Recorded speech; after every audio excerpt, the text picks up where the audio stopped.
আমি একবার করি 1 নম্বর কোশ্চেনটা, প্রত্যেকে লাইন বাই লাইন মিলাবা, যা বলছে তাই করবো, আর অঙ্কটা একটু স্টেপ জাম্প করে করবো, ঠিক আছে? তাড়াতাড়ি হবে, এই বারে বারে লিখতে টাইম লাগে, না ডট ডট দিয়ে দিব। বলছে অলোক, কালাম আর জোসেফ প্রত্যেকে কোনো একটি কাজ যথাক্রমে 10 দিন, 12 দিন আর 15 দিনে করতে পারে। ইন্ডিভিজুয়াল যদি আমরা বলি তাহলে হচ্ছে অলোক কাজটা করে কয় দিনে? 10 দিনে। কালাম ওই কাজটা কয় দিনে করে? 12 দিনে। আর জোসেফ ওই কাজটা কয় দিনে করে? 15 দিনে। আমরা সম্পূর্ণ কাজ কয় অংশ ধরে নিই? 1 অংশ।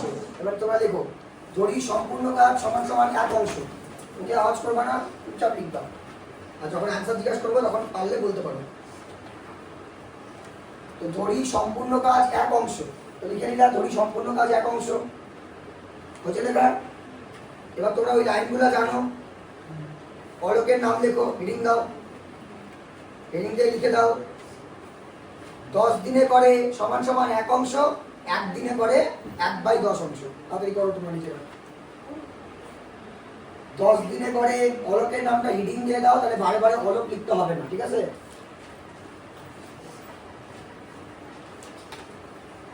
অলোক 10 দিনে করে 1 অংশ, 1 দিনে করে 1/10 অংশ।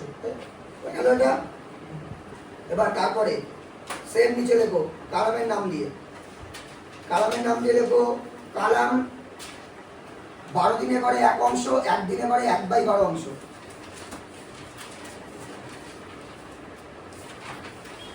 এক দিনে করে 1/12 অংশ। আর সেম লিখবা জোসেফ দিয়ে, জোসেফটা কি লিখবা যে জোসেফ 15 দিনে করে 1 অংশ, 1 দিনে করে 1/15 অংশ। এই 3টে লাইন তোমরা নিজেরা করো, একদমই ইজি, আগেও পড়ানো হয়েছে এটা।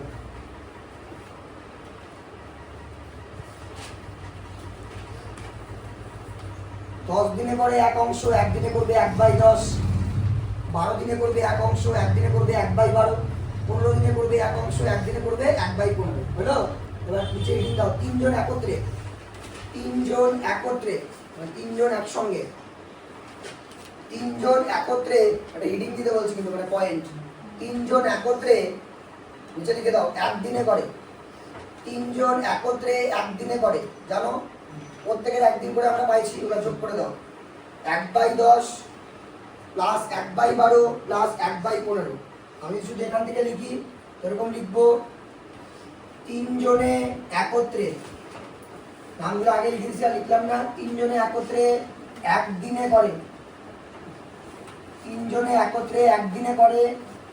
অলোক 1 দিনে করে 1/10, কালাম 1 দিনে করে 1/12, আর জোসেফ 1 দিনে করে 1/15।